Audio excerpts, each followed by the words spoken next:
अस्सलाम वालेकुम, good morning Pakistan. जी हाँ, ये अटायर मेरा रात का है, बिल्कुल ऐसा ही है। शादियों का सीज़न शुरू हो गया है, जैसे कि मैंने आपको कल भी बताया और आज भी बता रही हूँ कि इतने सारे कार्ड्स अंडर वन रूफ जमा हो चुके हैं और इनविटेशंस आपको ये बता रही हैं कि शादियों का सीज़न शुरू हो गया है। वैसे आपस की बात है, इससे पहले कि मैं शादी की बात करूं, मैं ज़िंदगी की बात करना चाहती हूं, जिसमें आपको हर कदम कदम पर प्लानिंग दरकार होती है। बच्चे पैदा नहीं होते कि आप उनकी फ्यूचर प्लानिंग कर लेते हैं, इंश्योरेंस ख़रीद लेते हैं, उनकी एजुकेशन के हिसाब से प्लानिंग कर लेते हैं कि क्या पढ़ाना है, किधर करना है। बच्चे पैदा नहीं होते, आप सोच लेते हैं अच्छा चलो अमेरिका में डिलीवरी करवा लेते हैं। मतलब कि अलग अलग लोगों की अलग अलग प्लानिंग्स होती हैं, उनकी पढ़ाई को लेकर, उनके फ्यूचर को लेकर, ख़ुद की ज़िंदगी को लेकर प्लानिंग होती है कि आपने कितने पैसे बनाने के बाद घर ख़रीदना है, या आपने पाकिस्तान में रहना है, या बाहर शिफ्ट हो जाना है, या बिज़नेस करना है। ज़िंदगी प्लानिंग मांगती है और प्लानिंग करके ही बेहतर ज़िंदगी गुजर सकती है, क्योंकि अगर प्लानिंग नहीं करते तो बहुत सारी चीज़ें हाथों से निकल जाती है। उसी तरह आप कुछ भी प्लान, यानी कि कोई इवेंट हो आपका, अगर आप उसकी प्लानिंग नहीं करेंगे तो आपके ख़र्चे भी ज़्यादा होंगे, आपका इवेंट अच्छा भी नहीं होगा, और वो जो मज़ा या वो जो एंटरटेनमेंट आपने सबको देनी है वो भी नहीं आप दे पाएंगे, बल्कि बहुत क्योस मच जाएगा। और इसीलिए जैसे शादियों का सीज़न है तो मैं उसकी बात करूं कि शादियों का सीज़न की प्लानिंग साला साल चलती है। मतलब डेट तय होती है, सबसे पहले वेन्यू के लिए भागा जाता है, वेन्यू आपको मिलता है आपके बजट्स में रहते हुए, फिर आप अपने लोग डिसाइड करते हैं कि कितने लोगों को बुलाना है, किस को बुलाना है, किस घर में से कितने अफराद को बुलाना है, कितने इवेंट्स करने हैं, खाने में क्या रखना है, बाहर से मेहमान आएंगे कहाँ ठहरेंगे, आपका घर छोटा है, करीब के घरों को रेंट पे लेना है, होटल बुक कराना है, क्या कोई ज़मीन बेचनी है, किस तरह उसके खर्चे उठाए जाएंगे, खाने में क्या होगा, मेन्यू में क्या रखा जाएगा, दुल्हन के कपड़े क्या होंगे, दूल्हा के कपड़े क्या होंगे, वगैरह वगैरह। ये प्लानिंग इतनी ज़्यादा होती है कि जैसे मैंने आपको कहा महीने और साल चलती है, और उसके बाद जब ये दिन करीब आ जाते हैं तो ये प्लानिंग और ज़्यादा फास्ट फॉरवर्ड हो जाती है, मगर फिर भी कुछ कमी सी रह जाती है। कोई ना कोई ऐसी छोटी मोटी चीज़ हो जाती है जिससे मज़ा किरकिरा हो जाता है, और वो जो आपने प्लानिंग की होती है और आप जो वो सोच रहे होते हैं कि आपका इवेंट इस तरह हो, उस तरह नहीं होता। तो क्या वजह है कि कोई ना कोई चीज़ बाकी रह जाती है? इसलिए कि जब तक खुद के सर पर नहीं पड़ती, जब तक आप खुद वो चीज़ एक्सपीरियंस नहीं करते, बेयर नहीं करते, आप अपनी गलतियों से सीख नहीं पाते। तो क्यों ना आज हम आपको किसी और की गलतियों से सिखाने की कोशिश करें।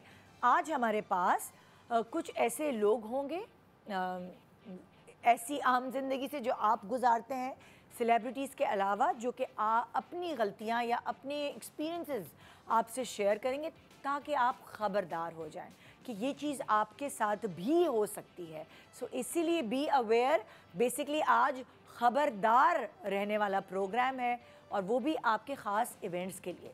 तो वो बातें जो आपसे कोई नहीं करता, जो गूगल पे नहीं लिखी होती, जो आपको पता नहीं होता कि उसको किस तरह कैसे सीखें, वो हम हैं आपको सिखाने के लिए। गुड मॉर्निंग पाकिस्तान, ब्रेक के बाद हमारे साथ रहिए।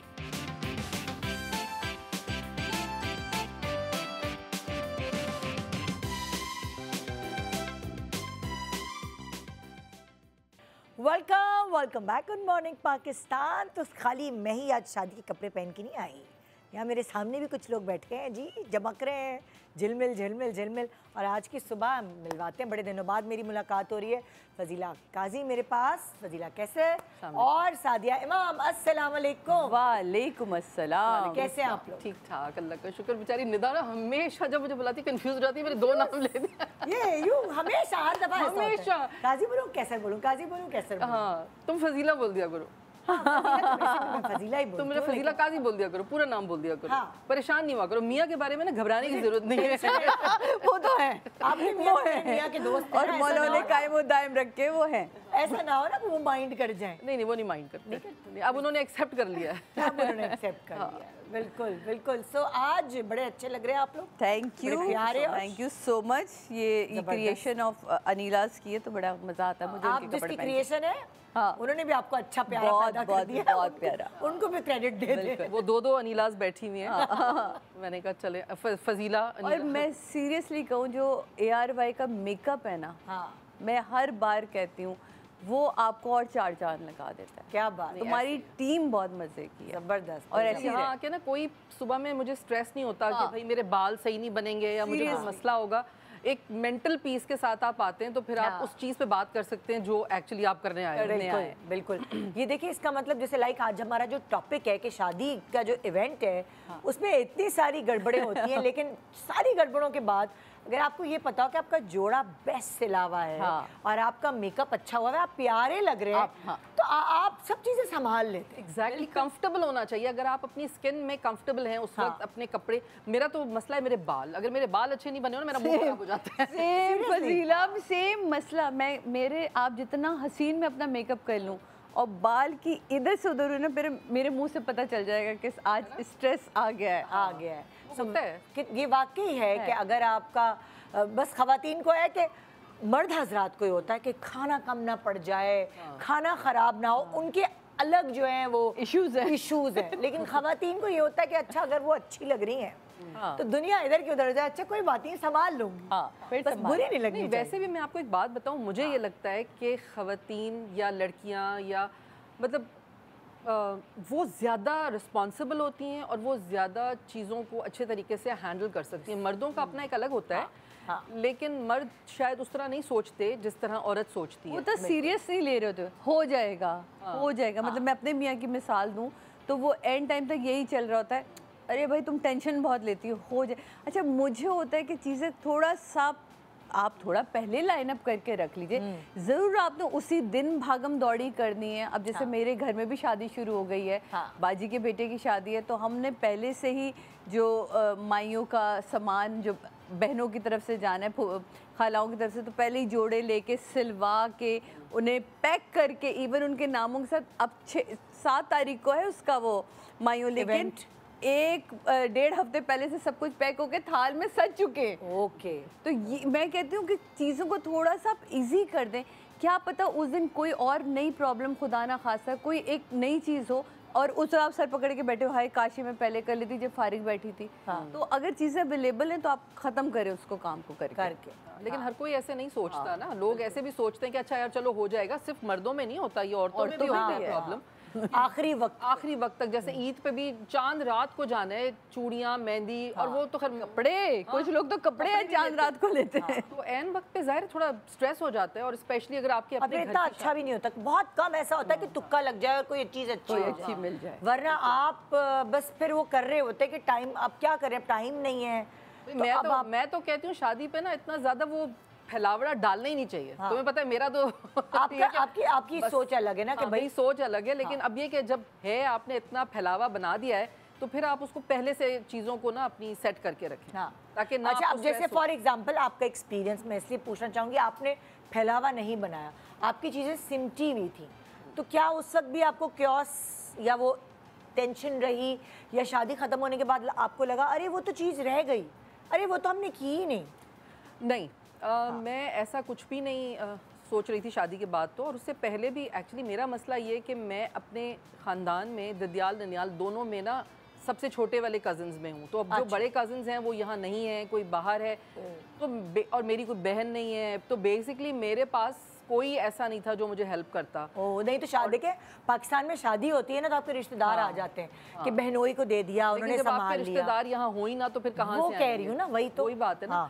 और अम्मी ज़ाहिर है मेरी अब बेचारी वो इस सिचुएशन में नहीं थी कि वो मुझे हेल्प करती, तो मुझे उनको भी संभालना था। तो मैं 1 मैन आर्मी थी, तो मैंने कोशिश ये की अपनी बेस्ट के भी जो मैं कर सकती हूँ। मैंने एक्स्ट्रा चीज़ों को बिल्कुल माइनस कर दिया कि जिनका होना ज़्यादा मुसीबत है। जैसे आजकल बहुत ज़्यादा किया जाता है ना, मेहंदियों पे और शादी उस पर हर चीज़ बनाई जाती है और डेकोर किया जाता है और बहुत ज़्यादा सजाया जाता है चीज़ों को। तो मैंने ना उसमें तो पड़ी नहीं, मैंने स्ट्रेट फॉरवर्ड काम किया, मैंने फोकस किया शादी होनी है, शादी में निकाह इम्पॉर्टेंट है, निकाह के हवाले से जो चीज़ें इंपॉर्टेंट है वो होनी चाहिए। तो इसलिए मुझे कोई ऐसी चीज़ फील नहीं हुई बाद में कि मैंने नहीं किया या कुछ भी नहीं। आई थिंक मैंने अपने जो अरमान थे ना, वो लोगों के होते हैं ना अरमान उबले पड़ रहे होते हैं, तो मैंने उनको नॉर्मल उस पर रखा और मैंने सिर्फ फोकस किया कि शादी का जो मकसद है उस पर फोकस करूँ। क्योंकि मैंने बहुत सारी लड़कियों को देखा जिनकी शादी होती है, वो इतनी कॉन्शियस होती है, वो जब दुल्हन बन के आ रही होती है तो वो कहती है रुको रुको रुको, नहीं दोबारा लगाओ म्यूजिक। मतलब लाइक वो जो एक गलत है ना, एक ऑर्गेनिक चीज़ है कि आप एंटर हो रहे हैं, वो रुकती है क्योंकि उनके साथ कोई नहीं होता, जितनी परफेक्शनिस्ट वो होती है, तो फिर क्या होता है कि वो किसी और को नहीं बोलती, वो कहती है रुको दोबारा। मसला क्या है जो मुझे लगता है ऑनेस्टली, और ये बिल्कुल कोई ये नहीं है कि मैं किसी को कुछ गलत कह रही हूँ या ठीक कह रही हूँ, लेकिन ना मीडिया ने भी बहुत ज़्यादा ना इतनी हाइप क्रिएट कर दी है कि हर लड़की अपने आप को किसी ड्रामे की हीरोइन समझती है। तो ड्रामा या फिल्म वो फैंटेसी होती है, वो इतनी परफेक्ट फैंटेसी आपकी ज़िंदगी में नहीं हो सकती है। तो जब आप अपने आप को हीरोइन समझते हैं तो आप कहते हैं मैं हीरोइन की तरह एंट्री दूँ, और मतलब माँ बाप पे भी प्रेशर होता है कि आपने ये कपड़े पहनने, ये मैचिंग पहननी है, और दिस इज़ माई डे। एक तो ये नई कहानी शुरू हो गई है, ये मेरा दिन है, मैं अपने इस दिन को एंजॉय करना चाहती हूँ।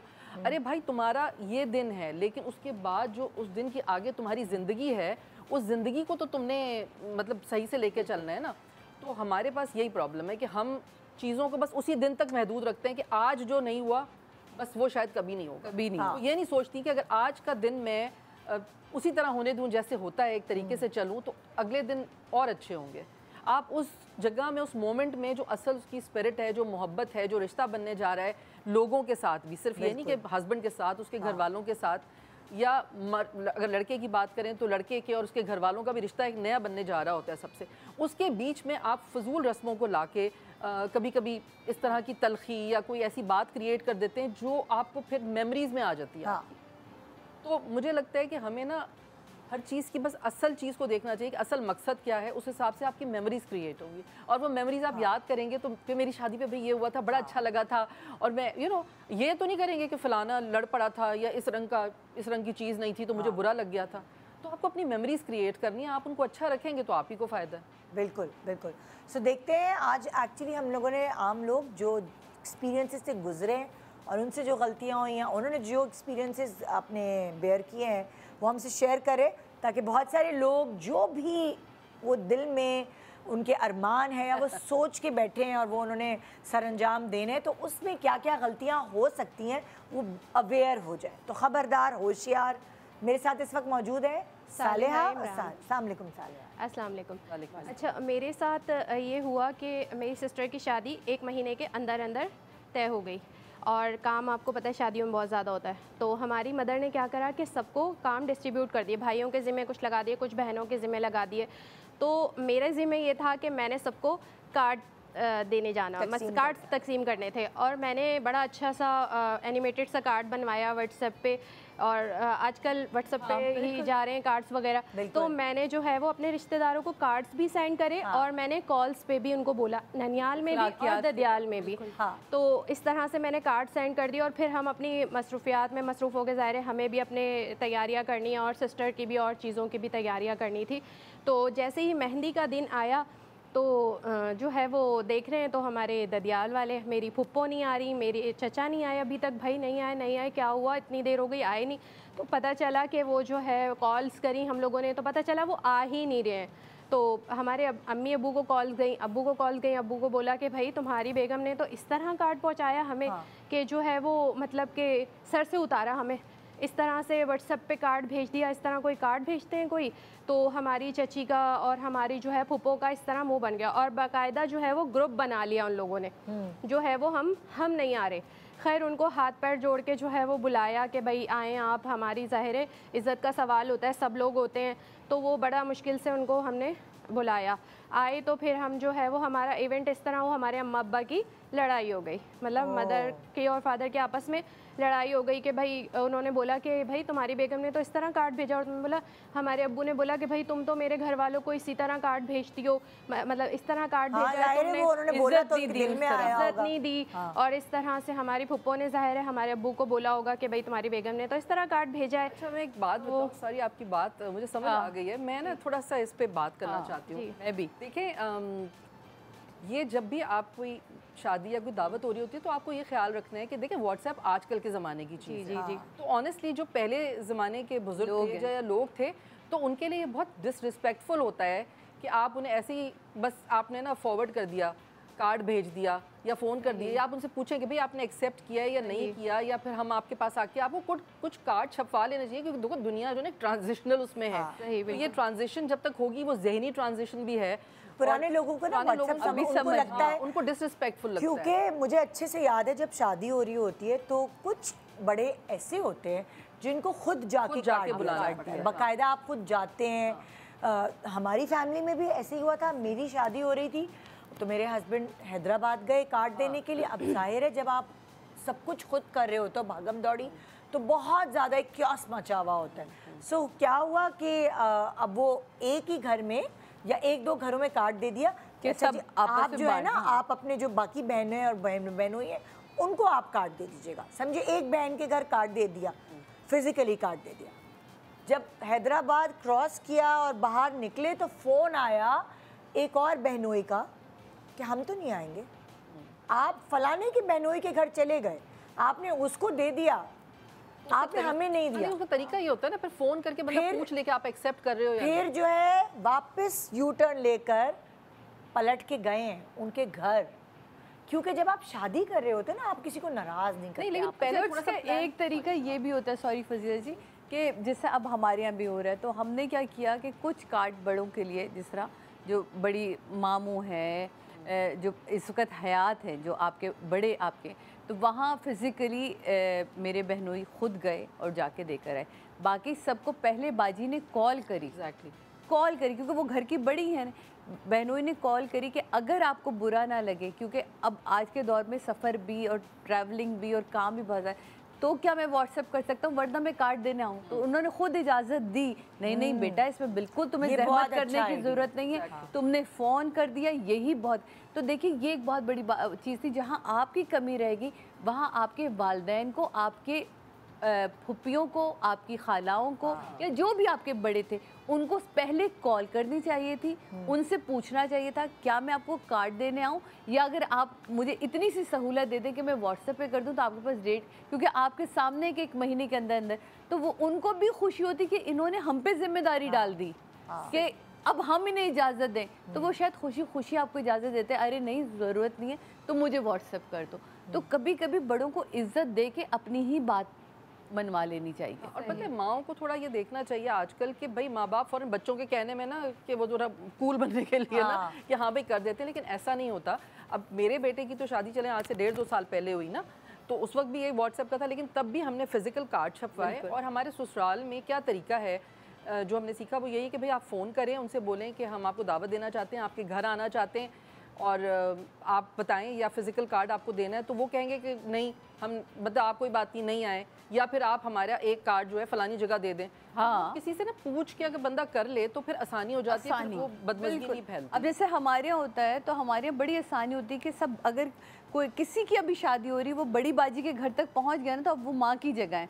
तो हम सब बहनें ये कह देते हैं कि आपने अगर फौजे बाजी के पहुँचा दिया तो समझे हमारे घर पहुँच गया। अच्छा मुझे एक और अच्छा कर देते हैं, एक बीच का रास्ता भी निकाल सकते हैं। अक्सर ढोलकियाँ तो होती हैं, तो वो जो ढोलकी है उसमें अगर सारे घर के बड़े जमा हैं, वही कार्ड अगर तकसीम कर दिए जाएं, सबको दे दिए जाएं, तो ये मुश्किलात ही नहीं रहेगी। अब मैं आपको बताऊं ये करने वाले क्या काम होते हैं। जैसे लड़की वाले वलीमे के लिए ना आप लोगों ने कम लोगों को लेके जाना होता है, ठीक है, आप लोगों ने उसको सिलेक्ट करने होता है। आपको वलीमे के कार्ड लड़की वाले देते हैं। अब लड़के वालों को ना आप देते हैं कि जी आप 100 लोग ला रहे हैं या 150 लोग जो भी आपका है, ठीक है, वो कार्ड आपको लड़की वालों ने देने होते हैं। अब जिस दिन बारात है, आप रुखसती पे आ रहे हैं, ये मैं हर एक को कहती हूँ कि ये याद रखिएगा कि वलीमे के उसी दिन कार्ड दे दें जिसको देना, ताकि फिर उठा के फ़ोन करें। बेहतर है कि आप उस दिन जाइए, जाके हाथ में उनको पकड़ा दें। तो ये एक छोटी छोटी सी चीज़ें अगर हम याद रखें तो वो बड़ी अच्छी रहती है। बिल्कुल, एक ब्रेक के बाद देखते रहिए गुड मॉर्निंग पाकिस्तान।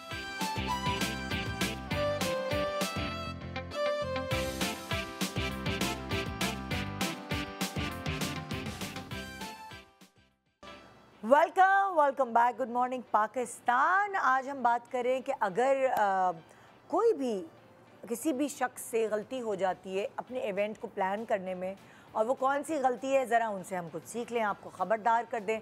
आज का हमारा ये टॉपिक है। और अगली हमारी जो गेस्ट हैं फलक, वो हमसे देखते हैं किस बारे में बात करें। पिछले सेगमेंट में हमने कार्ड के ऊपर बात की थी कि सिर्फ व्हाट्सएप पे कार्ड भेजना जो है वो बिल्कुल अभी तक इतना हम इम्यून नहीं हुए हैं इस चीज़ से, एक्सेप्टेंस नहीं है, एक्सेप्टेंस नहीं है। तो जिन लोगों को जो लोग एक्सेप्ट नहीं करते वो इनविटेशन व्हाट्सएप वाली, उनको फिजिकली कार्ड भेज दें, पोस्ट कर दें या घर जाके एटलीस्ट कॉल जरूर करें, कॉल जरूर बिल्कुल। और उनसे पूछ लें कि आप चाहते क्या हैं जिंदगी से। तो हम आपके साथ वैसे ही बर्ताव करें, क्योंकि आप बुला रहे हैं उनको तो एक रिस्पेक्ट होती है, वो रिस्पेक्ट देनी पड़ेगी आपको। जी सो फलक, आप क्या बताएंगे हमें?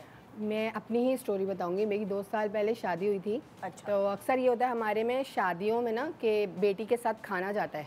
अच्छा। रुखसती होती है ना, तो उसके रुखसती साथ जाती है, खाना जाता है। ओके। तो वैसे हमने ना 500 बंदे बुलाए थे अपनी शादी में। बॉल रूम था, बॉल रूम में ज़्यादा से ज़्यादा 500 ही आ सकते थे जी। वो 700 आ गए। बाराती जो थे वो 700 आ गए।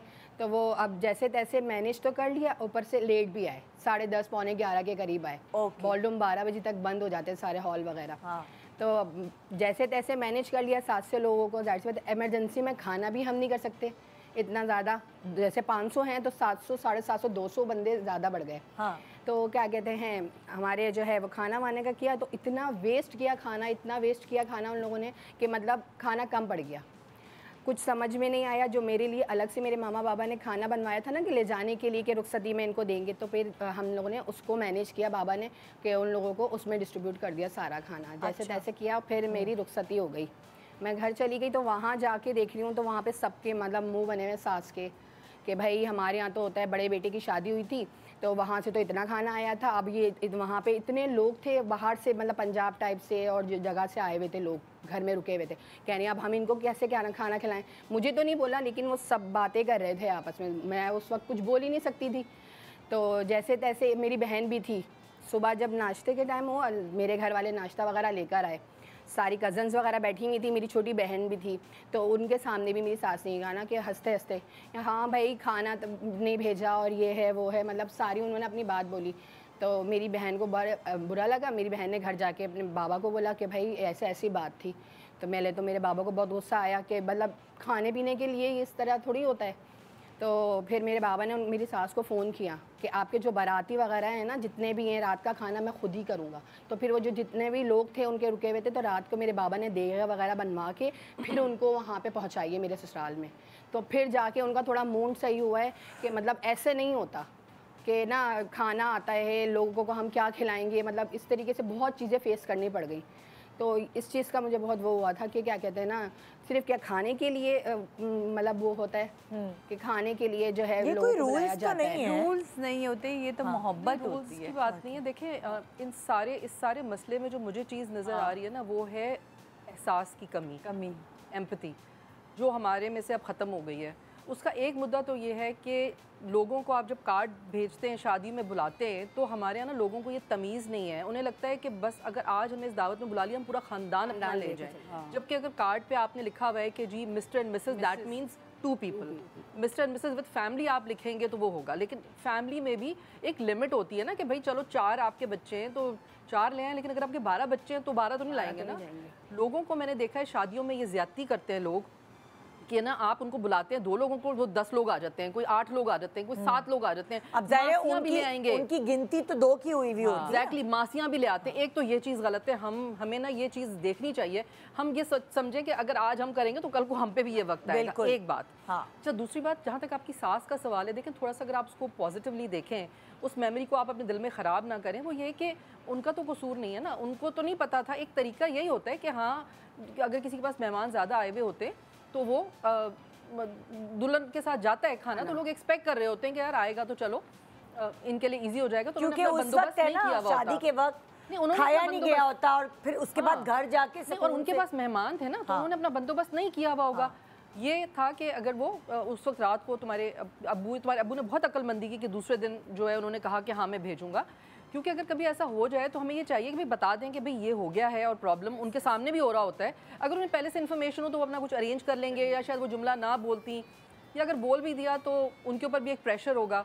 लेकिन तुम्हारे फादर ने अच्छा किया तो लेकिन फजीला देखिए, ये वाली कोई जिम्मेदारी दुल्हन वालों की तो नहीं है तो कि शादी के वक्त खाना रखा, 700 बंदा फिर भी तो आप lunch लेके pack, जा रहे हैं ना, आप ये वो भी तो नहीं लेके गए, पूरा वो करके आ गए ना लोग, पूरा extra लंच इनके भी करके होंगे। नहीं, वो कह रही बाराती ज्यादा सास को पहले ही अरेंज करना चाहिए। बारात लेकर आए थे ना ये लोग, 500 का एवरेज था पूरा उसका। तो वो तो रात को फिर 700 उनको आपके लेकिन कौन देखिए फजीला खाना शादी का घर में वहाँ पे खिला दिया हॉल में। अब अगर वो पैक, अक्सर लोग पैक करके तब देते हैं जब खाना जाता उनके पास खाना इतना होता है कि भाई जाया होगा, कहाँ जाएगा। निदा आपकी बात सही है, लेकिन पता है मसला क्या है आजकल जो मैंने देखा है, बात ये ना कि जब दोनों तरफ से इतना ज्यादा जब आप करेंगे ना कि भाई सादिया आप मेरी इस बात को समझेंगे, जब दोनों तरफ से कहा जाएगा भाई हाँ हमारी तरफ तो ये रस्में होती हैं, हमारी तरफ तो ये रस्में होती हैं, तो फिर देखें जिसको भी जहाँ कमी होगी ना वो बोलेगा।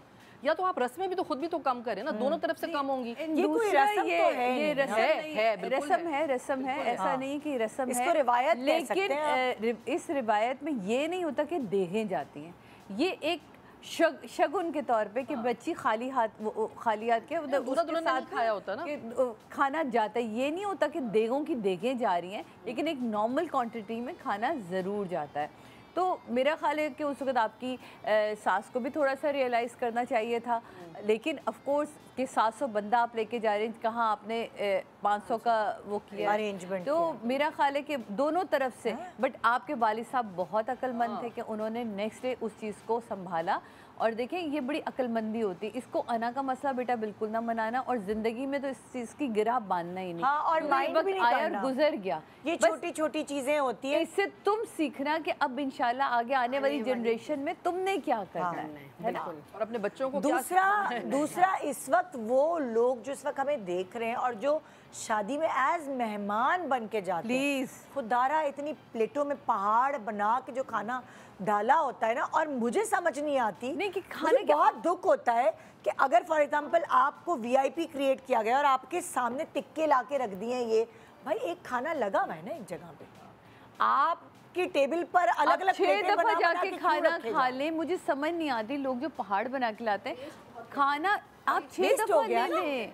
तो हमने ये तरीका जो बनाया है ना 10-10 डिशें सर्व करने का इज्जत के नाम पे, देखो इज्जत क्या होती है, इज्जत तमाम इज्जत अल्लाह के लिए, बस हम सब की कोई वो नहीं औकात कि हम अपनी इज्जतें और नाकों की खातिर के 10 खाने करें। मैं तो वन डिश में बहुत खुश थी, जो एक जब गवर्नमेंट ने एक लॉ पास किया था कि हर शादी पे सिर्फ एक डिश होगी, वन डिश होगी और 10 बजे बंद हो जाएगा हॉल। अगर आप 10 खाने भी रख रहे हैं, आपके पास इतनी हैसियत भी है, तो हमारे यहाँ सिर्फ इतनी तमीज़ होनी चाहिए कि जैसे मैं देखती हूँ कि अभी खाना शुरू होता है तो लोग डेजर्ट बार पे जाके पागलों की तरह मीठे और इकट्ठे करके अपनी अपनी टेबल पे प्लेटें सजा रहे होते हैं, और उसके बाद वो कुछ खाया भी नहीं जाता।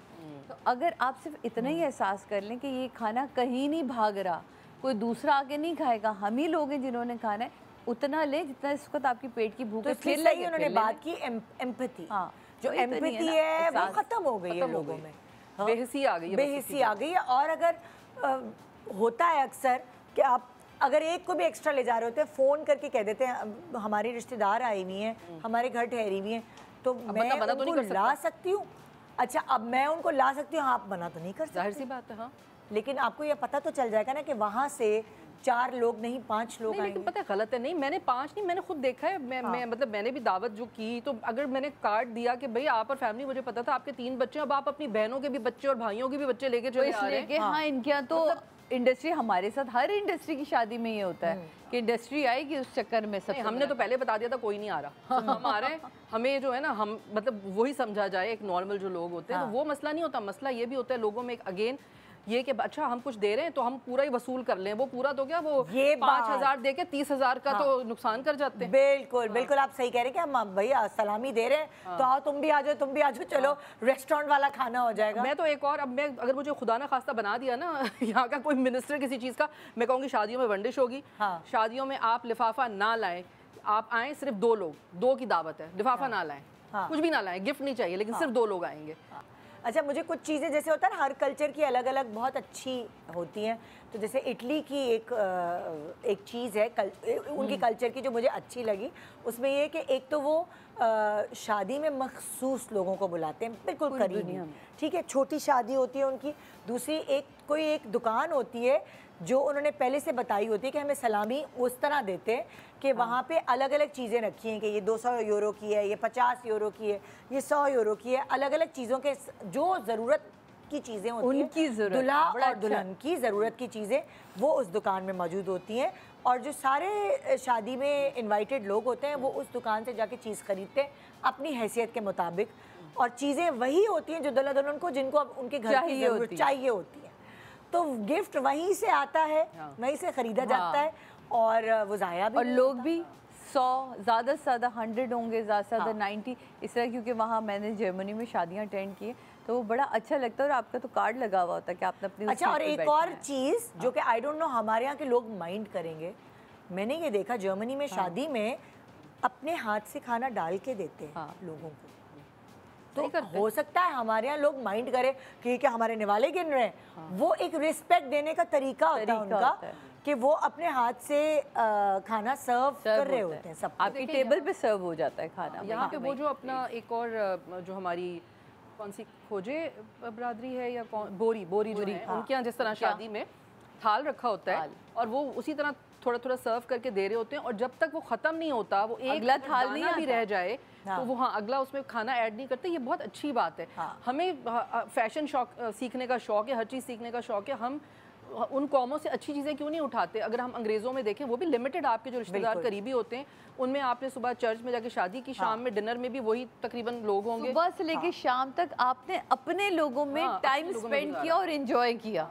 अब जैसे मुझे कितने लोगों ने ताने दिए, मगर मैं तो इस मामले में मैंने बिल्कुल अपना फोकस रखा हुआ था। मुझे 2-3 शोज़ पे भी कुछ खवातीन ने अरे मुझे तो बुलाया नहीं, तो मैंने कहा नहीं, मैंने किसी को भी नहीं बुलाया इसीलिए क्योंकि मुझे नहीं बुलाना था, क्योंकि मैं किसी को प्रोटोकॉल नहीं दे सकती। वो मेरे बच्चे की शादी थी, मैं उसकी असल खुशी को खुद एंजॉय करना चाहती थी। हमने कोई फालतू रस्में नहीं की, हमने कोई फालतू इस तरह की चीज़ें नहीं की जिसमें झगड़ा फसाद हो।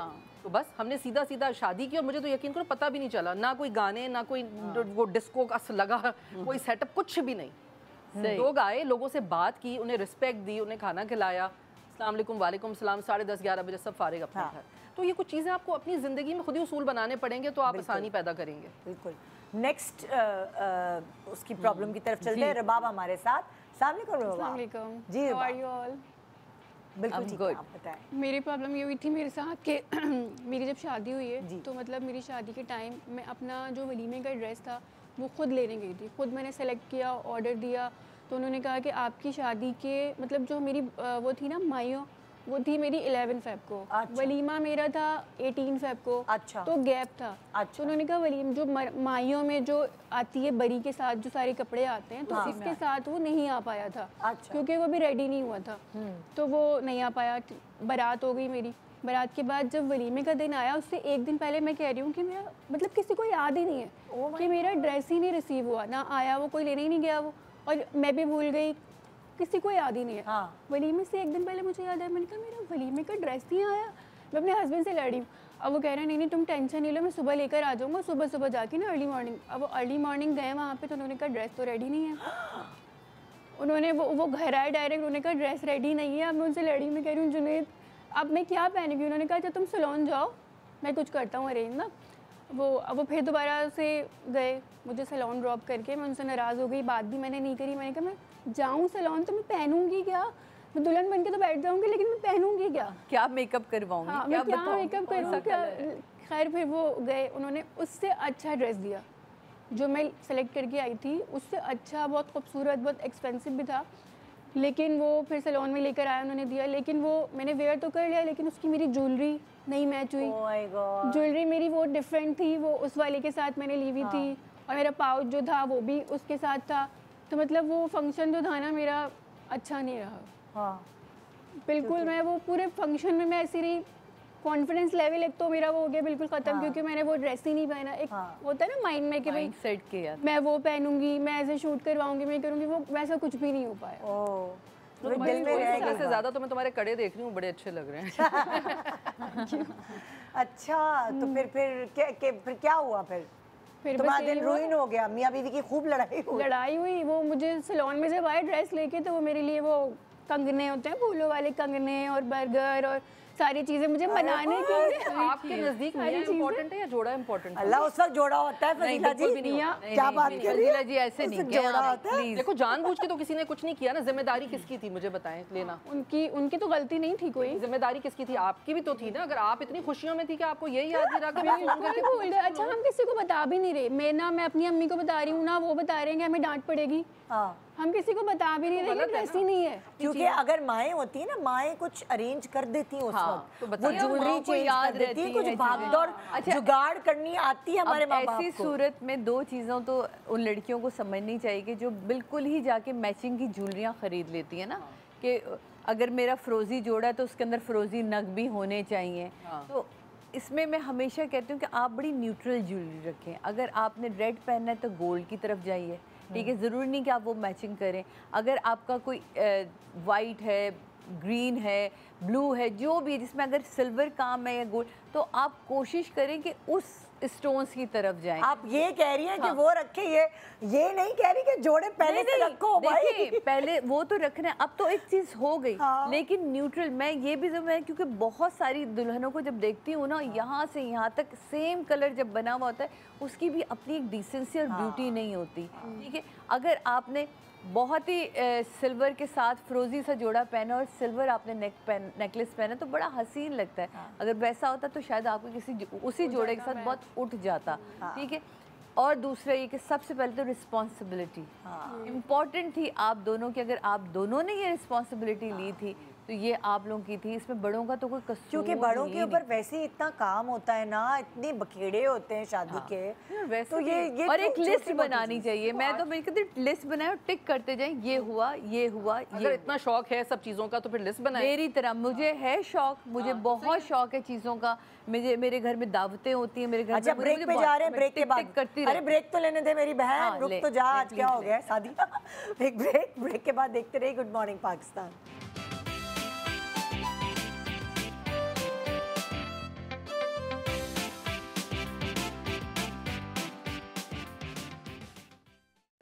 Welcome back, good morning Pakistan. So आज हम बात कर रहे हैं कि क्या चीज़ ऐसी है जो शादियों में आपकी प्लानिंग को चकनाचूर कर देती है। हम आपको थोड़ी सी अवेयरनेस दे रहे हैं, be aware, be attentive, attention हो जाए कि आपको कौन कौन सी मुश्किलात हमारे लोगों ने फेस की हैं और वो आपको उस मामले से आगाह करें। जी कौन है हमारे पास नेक्स्ट? शाजिया हूँ मैं। शाजिया, अस्सलाम वालेकुम। जी वालेकुम सलाम। जी शाजिया। अच्छा मेरे बेटे के भी गुज़िश्ता दिनों शादी हुई है। अच्छा, तो जैसे कि आपको पता है कि आजकल मेहंदियों में थोड़ा सा बच्चों का होता है कि हला गुला करना है, उन्होंने अपनी प्लानिंग की हुई थी। और क्योंकि हॉल्स में, शादी हॉल्स में तो एक टाइम होता है उनका, हाँ लिमिटेड टाइम होता है कि बस इसमें लाइट ऑफ कर देते हैं वो। बिल्कुल। तो फिर ये डिसाइड हुआ कि हम अपने अपार्टमेंट के ग्राउंड में ही जो है मेहंदी का इवेंट रखेंगे। जी ठीक है।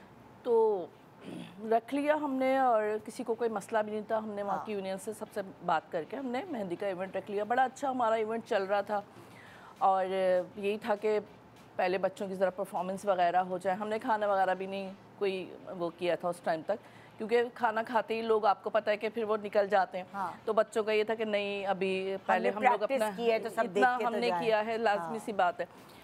तो तकरीबन 12 का टाइम था तो रैंडम ही हमारे अपार्टमेंट की लाइट चली गई। ओहो। एक्चुअली हमारे अपार्टमेंट में कोई ऐसा लोड शेडिंग का कुछ नहीं है, लाइट नहीं जाती। हमने सोचा भी नहीं था कि लाइट जाएगी, क्योंकि हमारे वहाँ लाइट जाती ही नहीं है। तो बच्चों, और फिर हमने तो खाना भी नहीं जो है उस टाइम तक सर्व नहीं किया था उस टाइम पे, इसीलिए कि पहले बच्चों की परफॉर्मेंस हो जाए अच्छे से, उसके बाद घर का ही तो इवेंट है तो कर लेंगे यहाँ पे। तो हमारे यहाँ लाइट चली गई और हमने कोई जनरेटर का कोई बंदोबस्त करके नहीं रखा हुआ था। टाइम ऐसा हो गया 12 साढ़े 12 का टाइम के कहीं से भी जो है ये था कि शायद अब मे भी आ जाए, लाइट आ जाए। वो बस टॉर्च, सब ने अपने मोबाइल की टॉर्च जला ली, ये कर लिया, लेकिन उससे इवेंट थोड़ी पूरा कोई वो होगा। तो बस ये मसला हमारे साथ हो गया। तो कोई जनरेटर का हमने कोई बंदोबस्त करके नहीं रखा, तो रात के टाइम पे पूरा इवेंट पूरा खराब हो गया, ना खाना हुआ ना कुछ हुआ। इससे कुछ सबक हासिल हुआ आप लोगों को? सबक हुआ, लाजमी सी बात है कि अब इंशाल्लाह नेक्स्ट टाइम कभी होगा तो स्टैंड बाई पे रखना पड़ेगा। Very bad. मैं कुछ और बात कर रही हूँ। ऑनेस्टली मैं खाना इतना लेट देखे आपको खुशी है या जो बच्चे डांस कर रहे हैं उनको खुशी है, जो जवान है, लेकिन जो दावत में आए हुए हैं वो मतलब एक नॉर्मल एक टाइम के लिए आए हुए हैं, उनको क्या ज़रूरत है अपनी परफॉर्मेंसेस दिखा के भूखा रखने की? तो ये गलत बात है। उसूलन तो हमारे यहाँ खाना वक्त पे खुलना चाहिए, भाई जाने उनको चले जाएं। और देखिए हम लोग वैसे जो है ना बड़े शरई बन जाते हैं और वैसे बड़े हम इस्लामी बन जाते हैं, लेकिन आपके जब कोई शादियाँ में हो तो सब भाई दे दनादन नाच रहे हैं और दीवाने हो रहे हैं, और तब कहीं कोई शरीयत नहीं आती, तब कोई इस्लाम नहीं आता। वलीमे पे हमारे, मैं आपको नहीं कह रही, मैं एक नॉर्मल लोगों से बात कर रही हूँ, और वलीमे और उस पर फ़ौरन हमारा आ जाता है शरई है कि ये होगा और वो होगा, तब हम शरीयत निकाल के लाते हैं। लेकिन ये अगेन वही एहसास की कमी कि जो आ रहे हैं उनमें कोई सीनियर्स हैं, कोई बुजुर्ग हैं, कोई पेशेंट हैं, उनको खाना 9 बजे तक या मैक्स 10 बजे तक मिल जाना चाहिए। आपके बच्चों को भाई शौक है परफॉर्मेंस करने का, वो परफॉर्म करते रहे, बाद में जिसने बैठना होगा बहुत सारे तरीके होते हैं। जैसे लाइक मेरे भाई की शादी थी तो हमने ओपन हाउस रखा हुआ था, जैसे क्योंकि मेहंदी में ज़्यादातर इसी तरह की चीज़ें होती, जो मेन सॉलिड खाना था वो देर में था, उससे पहले बन कबाब, पानी पूरी, ये वो जो बाइट्स होते हैं, वो ओपन हाउस था कि जो भी जिस वक्त आ रहा है वो खाता रहे। परफॉर्मेंस ज़ाहिर मेहंदी, ये वो जो भी इवेंट की रस्में होती हैं वो सब हो रही हैं, डांसेस भी हो रहे हैं, लोग खा भी रहे हैं, पी भी रहे हैं, सर्दी है वो चल रहा है, तो उस तरह ये हुआ। मेरा अपना एक एक्सपीरियंस में आपको, निदा जो है ना, निदा ना जरा मेरी बात को ना वो कर रही है, बैलेंस कर रही है। एक्सपीरियंस में आपको बताऊं, ये आई थी, इनको पता है, मैं गलत तो नहीं कह रही, आप बिल्कुल सही कह रही हैं, आप बिल्कुल सही कह रही हैं। जैसे अभी आपने बोरीज का कहा ना, मुझे चनियोटी फैमिलीज में बड़ा अच्छा लगता है उनका कि उनके जो पहला मेहमान आता है उनका खाना ओपन होता है। जो लोग उसमें क्या होता है, खाना ज़ाया ही नहीं होता। हमने आलिया की शादी में यही रूल रखा था कि भाई जब आपके पहले मेहमान यानी कि आपके ख़ानदान वाले भी या लोग बारात का वेट करते हैं ना कि खाना हम ओपन करेंगे, हमने उन्हें बता दिया था। मैं कहा देखें आप लोग हैं लेट लतीफ़, लेकिन हम लोग हैं टाइम के पाबंद लोग। अगर हमारे मेहमान आना शुरू, खाना ओपन होगा, तो हम लोग क्या करते हैं, खाना ओपन रखते हैं। उसमें क्या खाना ज़ाया नहीं होता। वो जब भूख से आप पागल हो रहे होते तो आप उसमें भर रहे होते हैं। आप यकीन जाने, एक तो खाना नहीं ज़ाया होता, दूसरा ये जिसने बैठना है आपकी खुशी में वो बैठेगा, और जिसने नहीं बैठना आप उसको आसान। अभी मैं बता रही थी अपने, तो सबसे पहले, हाँ सबसे पहले मुझे कल फ़ोन आया, मैं एक रिकॉर्डिंग में थी, तो मेरे को बार बार उजाला मुझे क्यों कॉलें कर रही है। फिर मैंने रोक के मैंने कहा यार एक मिनट, मुझे कोई मसला होगा, क्योंकि शादी बिल्कुल सर पर सादा। अब मसला ये है कि कंबाइन में माइयों हो रहा है, पहले तो घर में होता। अब मैं कहा सबसे पहले स्टैंड बाय जनरेटर लो, बाकी दुनिया में देखा जाएगा कि क्या करना है। बेटा स्टैंड बाय जनरेटर और खाना शुरू से ओपन होना चाहिए। हाँ सादा वो तो है, बस बाकी ठीक है। आपने क्या दिन, तो कुछ चीज़ें ना इस्तेमाल हो लेकिन आपके पास होनी ज़रूरी, क्योंकि आपका बिग डे था। इन 2-4 चीज़ों का मेरा खाना भी आपने इतने जो बनवाया वो अब अंधेरे में ज़ाया ही हुआ होगा, या कैसे खाया होगा या कैसे नहीं खाया होगा। तो एक तो लेकिन खाना, ये बिल्कुल सही बात है सादिया जो कह रही है ना कि भाई खाना खुला होना चाहिए शादियों में। जिसने खाना है वो अपना खा के साइड पे बैठ जाएगा। ज़ाहिर है भाई माल पर आया, पेट तो अपना है ना, कोई भी इतना तो खाएगा, कितना खा लेगा। बिल्कुल। तो ये खाना रोक के रखना, मुझे लगता है ये थोड़ा सा ना मुझे बहुत बुरी बात लगती है कि सिर्फ इसलिए रोक के रखना कि जी बस रस्मों तक लोग बैठे रहें। क्यों बैठे रहे, किसी के साथ बच्चे भी होते, तो आई थिंक हमें थोड़ा सा ये सोचना चाहिए। किसी को दूर जाना होता है, कितने दूर से आ रहे हैं, हर एक के पास गाड़ियाँ और वो नहीं होती, रिश्तेदार जो होते हैं। ये ओपन हाउस वाला अच्छा सिस्टम है वाकई सही। एक तो ये भी अच्छा है, या फिर ये कि थोड़ा थोड़ा आपने रख दी चीज़ें, स्टार्टर्स रख दिए, चलते रहे। बिल्कुल, बड़ा ज़रूरी चीज़ें होती हैं जी। तो नेक्स्ट साइमा है हमारे पास, साइमा को भेज दें ताकि साइमा की प्रॉब्लम्स हम, क्योंकि इनकी प्रॉब्लम से हम भी बहुत सीखने को मिल रहा है कि हम ये करें और ये बिल्कुल ना और करें। पता है जैसे अब हमारे घर का भी फंक्शन है तो घर की माई होती, तो अब यकीन मैंने आलिया ने कहा मैं गाजर का हलवा बना के लेके, क्योंकि घर की माई होती तो इतने लोग नहीं थे, मेहमान थे। मैं गाजर का हलवा बना के लेके जा रही हूँ, तो मैं ये कर लेंगे, हम ये कर लेंगे। तो समीना ने कहा मैं निहारी बना के लेकर आ रही हूँ। तो आप समझ रहे हैं कि कुछ चीज़ें ऐड ऑन हो जाती हैं फैमिली की तरफ से। तो अब पता चला कि जी थोड़ा सा महंगा, कोई बात नहीं, इन्हीं को हम थोड़ा थोड़ा बढ़ा लेंगे। जब 5 किलो बन रहा था वहाँ 8-10 किलो बन जाएगा यार। तो ये कुछ चीज़ें मेरा ख्याल है कि फैमिली को भी सपोर्ट करना चाहिए, जहाँ आपके भाई बहन करते हैं। हाँ, और हमारे ये सिस्टम बहुत अच्छा है कि ख़ानदान वाले सपोर्ट करते हैं, क्योंकि मैंने अक्सर शादियों में देखा है कि जी देग, फॉर एग्जाम्पल अगर ऐसी शादी है कि जो देग वाली है, तो देग पे किसी ख़ानदान वाले को बिठा दिया, खाने वाले के लिए सुपरविजन किसी को दे दी, वो खाना देख रहा है, वो इलेक्ट्रॉनिक्स वालों को देख रहा है। मतलब होते हैं मिल लोग बांट के एक दूसरे को खानदान help out में करें। जो हेल्प आउट कर रहे कर होते रहे हैं। होते हैं। बिल्कुल ऐसा होता है। जी सलाम अलैकुम। वालेकुम अस्सलाम, कैसी हैं आप? बिल्कुल ठीक-ठाक। ठीक। अल्लाह का शुक्र है।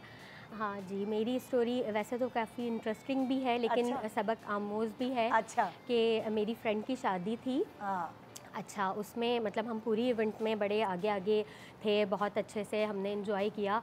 और फिर उसके बाद बारात वाले निकाह वाले दिन ना, तो निकाह हो रहा था अंदर, और फिर हमने जैसे वीआईपी सीट्स लगाते हैं दूल्हा वालों के लिए, इस तरीके से सारा अरेंजमेंट हुआ हुआ था। अच्छा, मेरी जो फ्रेंड है उसकी फैमिली थी दरअसल वो जो एक ब्रादरी सिस्टम होता है ना, बहुत ज़्यादा जल्दी जल्दी लोग बुरा मान जाना और माइंड कर लेना, इस तरह की चीज़ें। जी। अच्छा, हुआ ये कि जो हमने वीआईपी सीट्स लगवाई हुई थी, वहाँ पे हमारी जो फ्रेंड थी उनकी फुप्पी की फैमिली बैठ गई। अच्छा। अब फुप्पी तो मतलब बहुत जल्दी वैसे ही ऑलरेडी बुरा मान जाती हैं। हाँ। तो वो बैठ गई। अब वहाँ पे ये हो रहा था कि किस तरीके से मतलब कहा जाए इनको उठने का, कि वहाँ से उठें। और मेरी अच्छा फ्रेंड की जो सिस्टर हैं वो आई, उन्होंने कहा कि इस तरह ये लोग बैठ गए हैं। तो मैंने कहा चलो, अब हमें थोड़ा सा शौक भी कि हम थोड़ा मैनेजमेंट संभाल लें, आगे जाकर बात कर लें, जल्दी जल्दी से बढ़ बढ़ के चीज़ें देख लें। तो इस तरह की हमारी नेचर। अब हम जाके उनको कहा कि भाई बड़े प्यार से, बहुत हम्बल स्टाइल में, कि आप लोग ऐसा करें कि आप लोग यहाँ से उठ के उस तरफ जाके बैठ जाएं, ये सीट्स जो हैं वो उन लोगों के लिए दूल्हा हैं। वालों के लिए। अच्छा, तो भाई वो तो इस बात का बुरा मान गई, नाराज़ हो गई। अब उन्होंने इतना हाइपर होना शुरू कर दिया कि भाई आप कौन होती हैं इस तरह हमें कहने वाली, और अब क्या आप कोई थर्ड पर्सन आके हमें ये बात कहेगा, और ये और वो। अच्छा, खैर मेरी जो फ्रेंड थी उसकी सिस्टर अंदर गई, निकाह हो रहा था, वो अपनी अम्मी के पास कि अम्मी इस तरह हो गया है वहाँ पे, अब क्या किया जाए। तो उनकी अम्मी निकाह छोड़कर और फिर आई हैं वहाँ पर, आके उन्होंने सबको पैम्पर किया। लेकिन वहाँ पे ये हुआ कि उनकी तो चीज़ें सॉल्ट हो ही गई, लेकिन हम वहाँ पे मज़ीद बुरे बन गए कि भाई इन्होंने जो है वो क्यों बोला, इन्होंने गलत किया, इनको नहीं इस तरह बोलना चाहिए था। तो ये सारा मामला मतलब हुआ। तो मैंने तो इस बात से ये सबक सीखा कि मतलब किसी की भी इन्वॉल्वमेंट किसी भी तकरीब में नहीं करनी चाहिए, जितने आप हैं बस उतने ही रहें तो ज़्यादा बेहतर है। मतलब हमने कोशिश की कि शायद हम अच्छा से उनको मैनेज कर लेंगे और हम उनको कह देंगे, थोड़ा बर्डन कम कर लें। वो परेशान हो रही थी, अंदर निकाह था, ये दोस्त है ना, दोस्त हैं। मेरी फ्रेंड का निकाह था। हाँ नहीं भाई, फिर तो वाकई हाँ रिश्तेदार तो sensitivity के levels कुछ दुल्हन और है, होते हैं। उसकी बहुत दोस्त थी, ज़्यादा, हाँ। दुल्हन की दोस्त थी, तो दुल्हन की फुप्पी जो थी उनको उस वीआईपी कुर्सी से उठाना था जो दुल्हा वालों के लिए गलत लगाई वक्त पे गई। गलत रिश्ते को तुमने हाँ। ट्रिगर कर दिया। कर दिया। बिल्कुल तो ये ऐसा ही सबक है। और बड़ा खुद भी- अच्छा होता अगर आप प्यार से कहती कि निकाह हो रहा, आप अंदर आइए, ज़्यादा अच्छा होता। ये ज़्यादा बिल्कुल थोड़ा ये point डिप्लोमेटिक था, था, लेकिन निकाह हो रहा है, निकाह, आपको आप लोग- ढूंढ रहे हैं, आपको बुला रहे हैं। आपको ढूंढ रहे हैं, आप आइए। बिल्कुल ये बात ये सही है, बात ऐसा होना वाकई चाहिए सादिया था। बिल्कुल सही वक्त पे कही है कि इसी तरह कहना चाहिए, चीज़ों बजाय को कि ना- आप उठ जाए दुल्हा वालों की है तो वो कहेंगे मेरी वो तो मेरी जाहिर इज्जत सी को बात है, कर- फौरन अगले की ना वो हाँ माइंड तो ट्रिगर हो करता है जाता बंदा है। कि हाँ इस तरह कैसे ये आपने कर ये लिया। अच्छा आइडिया दिया है सादिया ने। और लेकिन- किसी को भी आपको उठाना हो तो उसका एक तरीका कार हो डिप्लोमेटिकली डिप्लोमेटिकली तो किसको जाके ये कहें कि डिसरिस्पेक्ट आपको ना कोई लगे। ढूंढ रहा है, स्पेशली आपको इनवाइट किया जा रहा है कहीं। असल आपको में ढूंढ रहे हैं। आपने शाह से ज्यादा शाह का वफादार बनने की कोशिश की ना, उसमें ओवर एफिशिएंट हो गई तो एग्जैक्टली बिल्कुल ऐसा और ही, मुसीबत ऐसा ही। आपकी हो और गई कि बुरे दोस्त, हम बन आप गए लड़की की दोस्त पूरे आके इवेंट बोल में। रही। हम इतने मतलब आगे आगे थे शुरू से आखिर तक, हमने इतना अच्छा और उस वक्त फिर हमारा मूड भी ख़राब हो गया। जाहिर सी बात है कि हम बुरे हो गए, तो सारे लोगों का मतलब फेस जो था वो हमारी तरफ हो गया कि इन्होंने किया ऐसा, तो ये नहीं करना चाहिए था। अब मेरा पूरा इवेंट ख़राब हो गया, मैं इतना बोर पूरे इवेंट में। अच्छा एक और चीज रोते होती है, सब, एक और चीज इतना होती है, ना वीआईपी टेबल को लेकर भी बड़ी एक वो होती है बहुत ज़्यादा जो लगे होती होते हैं। अच्छा नहीं, घर वालों को भी थोड़ा सजीला बोल रही है सोचना मुझे क्या चाहिए। पता, मेरा घर एक्सपीरियंस वालों को भी सोचना चाहिए। मेरे साथ ऐसा एक्सपीरियंस हुआ था, मुझे बड़े, आपको पता है मैनेजमेंट की आदत है ये वो। तो मेरी नंद की अभी बेटी की शादी लास्ट ईयर हो रही थी, तो जब मैं अंदर गई तो मुझे भेजा भी मेरी नंद नहीं था कि अब्दुल्ला वाला आ रहे, वो भी नंद है मेरी दूसरी वाली जिनके बेटे से हुई। तो मैंने देखा कि आगे की तो सारी सीट्स में ना मर्द ही मर्द बैठे हुए। अब आई डोंट नो, मुझे समझ नहीं आई कि मैंने कहा चल मेरा फेस एक ऐसा फेमिलियर सा है कि लोग एकदम से ना आपको पहचान जाते हैं। तो मैंने उनसे रिक्वेस्ट करी, मैं कहा दूल्हा वाले आ रहे हैं, आए बारात को अटेंड करते हैं मैं उनकी फैमिली को भी लेके, मर्दों को मैंने कुछ नहीं कहा, मैं कहा आइए ना भाभी आप भी आइए, आया बच्चों आओ बारात को अटेंड करते हैं। तो मैं इस तरह लेकर आई जिस पे मुझे बकायदा डांट पड़ी, अरे तुमने उनको उठाया कि मैं कहा भाई मैंने उठाया थोड़ी, मैं तो बारात अटेंड करवाने के लिए लेकर आई, क्या वो लोग इसके लिए आए हैं तो वो जगह भी इस बहाने खाली होगी, फिर जिन्होंने बैठना होगा वो बैठ भी जाएंगे। तो वो कुछ जगहें होती हैं, बाद में मुझे एहसास हुआ कि भाई वो थी ही उनके लिए, क्योंकि वो उनके बिजनेस पार्टनर्स हैं या जो भी थे। तो मुझे, मैंने तो बोल दिया, मैंने अपने नंदोई से बोला, मैंने कहा आपने शादी अपनी बेटी की अपने लिए की थी या अपने बिजनेस पार्टनर्स के लिए की थी? हाँ। तो वो मेरे मियाँ ने कहते तुम्हें क्या जरूरत है? मैं कहा नहीं, तो बात तो समझने की वह है ना कि आपके अपने अपने इम्पोर्टेंट है या कौन इम्पोर्टेंट है, ये ज़रूरी होता है। तो लेकिन ये कि वही बात है कहने का, और किसी को मेरी बात बुरी नहीं लगी थी क्योंकि मैं उनके उठाया नहीं था, मैंने कहा आए आके हम लोग बारात रिसीव करते हैं, अच्छा लगेगा, ज़्यादा सारे लोग होंगे, तो वो एक तरीके का है। बट मैंने भी इसको फेस किया। VIP सीट्स का जो है वो अक्सर इवेंट्स में इशू हो जाता है, जबकि मतलब इस तरह का प्रॉब्लम हो तो लोग काफ़ी माइंड कर जाते हैं कि हमारे लिए कोई सेपरेट इन लोगों ने सेटअप नहीं किया है कि जहां हम जाकर बैठें, और यही सारे तो मामला इस तरह हो जाते हैं। काफ़ी से बचने का असल तरीका है ड्राइंग रूम में निकाह, जो कि कोविड के ज़माने में लोगों ने किया और लोगों को बड़ा फ़ायदा हुआ। भाई दे दे इनको, कोई ज़रूर देना चाहिए मिनिस्ट्री में एक जगह, ताकि सख्ती हो और वाकई पे रूल्स ऐसे हों। और देखिए अगेन वही बात है, फिर मुझे यही लगता है कि अगर आप किसी को बुला रहे हैं तो इज्जत तो सभी की है ना, फिर आप उसमें ये सेग्रीगेशन करें कि भाई अगर रिश्ता है तो उनको आपने अलग से बिठाना है। अब आजकल ट्रेंड बना हुआ है, देखिए ट्रेंड सेटर हम ही लोग होते हैं, हम इस ट्रेंड को खत्म करेंगे तो खत्म भी हो जाएगा। लेकिन मुझे ऐसा लगता है 5-6 उंगलियां जैसे बराबर नहीं होती, तो वहाँ आप इस चीज़ को ये नहीं कह सकते कि अगर हमने एक ऑर्डर कर दिया और उस ऑर्डर के हिसाब से लोग चले। हर एक की अपनी खुशियाँ मनाने का स्टाइल होता है, हर एक की अपनी चादर है, वो उस हिसाब से पाँव फैलाना चाहता है, और अगर वो अच्छा करना चाह रहे हैं तो उसे अच्छा करने की भी इजाज़त है। तो खुशियाँ मनाएं, हाँ, खुशी में इस तरह की कोई मेमोरीज हो जिसमें तकलीफ दे हो, तो देखिए छोटी छोटी चीजें हैं। नहीं, इनसे तो सीखने वाली बात है ना। अब जैसे इन्होंने कहा कि आपने इससे सीखना है, लेकिन हम ये नहीं कह रहे कि आप एकदम से ड्राइंग रूम में निकाह करने बैठ। मैं तो भाई मैं जैसे ये मेरी सोच है ना, मैं ये थोड़ी कह रही कि मैं कोई ऑर्डर पास कर रही हूँ, वो तो कह रही है कि अगर आप मिनिस्टर बन गई कभी तो फिर मैं पास। वो तो हमें भी बड़ी पसंद था जब वन डिश का वो बहुत अच्छा, मुझे तो नहीं पसंद, बहुत सारे सुकून। मुझे तो वन डिश बिल्कुल नहीं पसंद थी, ज्यादा पकाना है ना। देखो जैसे अब मैं एक बात करती हूँ, चलो इससे एक अलग बात है, वो तैयार हो के शादी में शादी के खाने की बात और होती है। हाँ वो एक अलग बात है, लेकिन अब जैसे एक मेरा देगी कौरमे की बात और होती है। जैसे अब एक अलग बात कर रही हूँ, मुझे मैं अपना बर्थडे हमेशा से बचपन से ना हर साल मेरा बर्थडे मना है, जब तक मेरी शादी हुई है। उसके बाद भी मैंने कहा नहीं मेरा तो बर्थडे मनेगा, लेकिन एक नई चीज़ डेवलप होती है विद द टाइम। आपको जैसे अब मैं अपनी दोस्तों को बुलाती हूँ, खाली जो मेरी करीबी दोस्त हैं, और मैं कोशिश ये करती हूँ कि जब मैं उन्हें बुलाऊँ तो मैं उन्हें अपने घर में अपने हाथ का पक्का खिलाऊं। वो भी एक मेरी मोहब्बत है ना। अगर मैं किसी को इनवाइट कर रही हूँ तो मैं उन्हें वो चीज़ खिलाऊं जो मैं अपने घर में अपने हाथ से पका रही हूँ। उसके लिए मैं 2 दिन पहले सारी प्लानिंग करती हूँ, तैयारी करके रखती हूँ, and I feel so good कि जब वो आती हैं तो मैं उन्हें अपने हाथ का पक्का खाना खिलाती हूँ।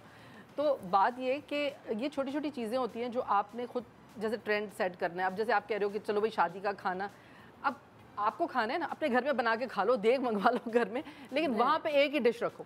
जब वो होता था ना, जब शादियों में कोल्ड ड्रिंक अलाउ थी कि बस वो एक कोई बेवरेज होगा जो सर्व होगा, या सूप या कोल्ड ड्रिंक।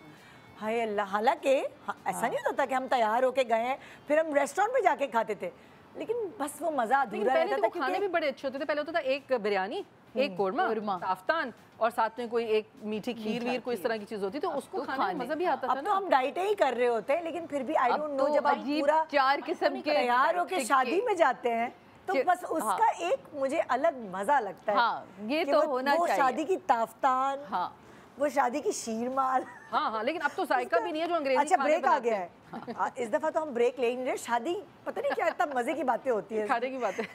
एक छोटे से ब्रेक के बाद देखते रहे गुड मॉर्निंग पाकिस्तान।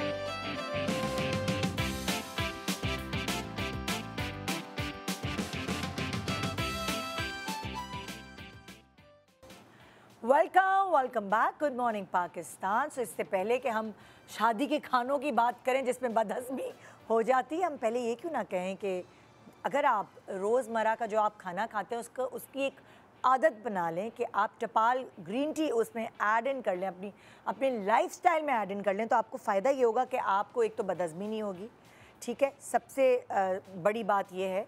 दूसरी बात ये आपका वेट लूज़ होगा, आपका वेट नॉर्मल रहेगा।